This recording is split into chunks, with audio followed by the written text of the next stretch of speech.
1 week after a deadly shooting in the heart of downtown, some are questioning how safe it is. It's our top story here tonight. Thanks for joining us here at 6:30. I'm Alex Dieterer.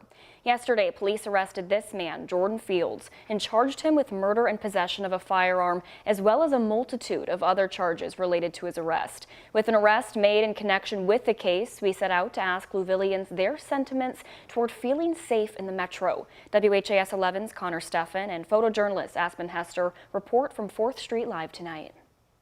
While 4th Street Live sits quiet tonight, worry still lingers for some.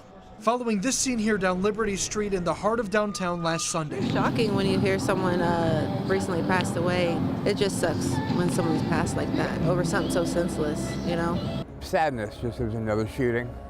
Shootings happen everywhere now. Police arrested 33-year-old Jordan Fields in connection with the shooting Saturday that left 37-year-old Chad Smith dead. He faces multiple charges, including murder. Police say they caught Fields on security video just down this way, pulling up next to the victim and firing 11 rounds inside his car.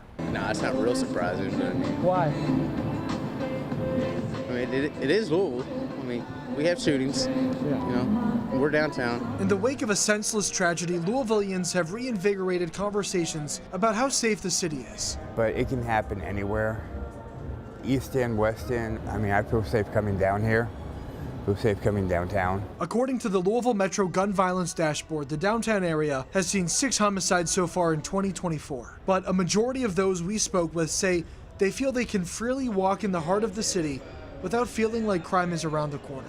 I mean, I'm young, I skate, so I'm always been downtown, so I'm just used to it. I feel safe. For the most part I do, but just hang around the better crowds, you know, and do better things and do the right thing, hopefully. In downtown Louisville, Connor Steffen, WHAS 11, on your side. Indiana State Police are investigating a deadly shooting out in Salem, Indiana. Police say just around midnight they received calls of a shooting inside a house on the 500 block of North College Avenue. Once officers entered the house, they say they found 29-year-old Jacob Richard Mitchell, who had been shot. He died at the scene.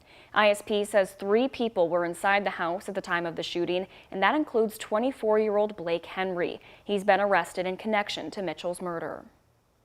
A bipartisan bill filed in the Kentucky Senate looks to cut down on gun violence in the Commonwealth.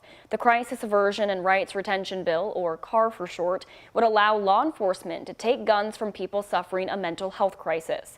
There is growing support for the bill, even from members of Kentucky's GOP, which expanded gun rights in the Commonwealth last year. I'm a supporter of Second Amendment rights. I'm also a supporter of life, liberty, and the pursuit of happiness. I do sense more open minds than ever before about wading into this difficult space and trying to find the balance in those times of mental health crisis. We don't want it to be abused. We want to do something responsible, constitutional, to keep people safe. The proposed law would remove weapons from people only if they've been deemed mentally unfit by a judge. Lawmakers on this bill have repeatedly said the order is only temporary. It allows for someone who had their guns taken away to appeal the decision every 45 days.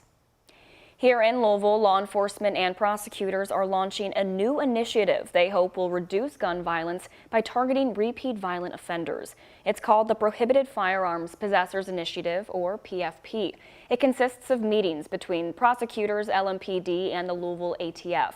While these groups already work together, they'll now meet earlier in the legal process to share evidence to see how a suspect could be connected to other crimes. Well, a lot of times that doesn't come into fruition until much further down the road. We're already past grand jury hearings.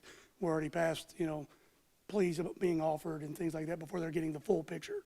The agencies have already identified and reviewed 4 cases to test and examine the process. They'll meet monthly.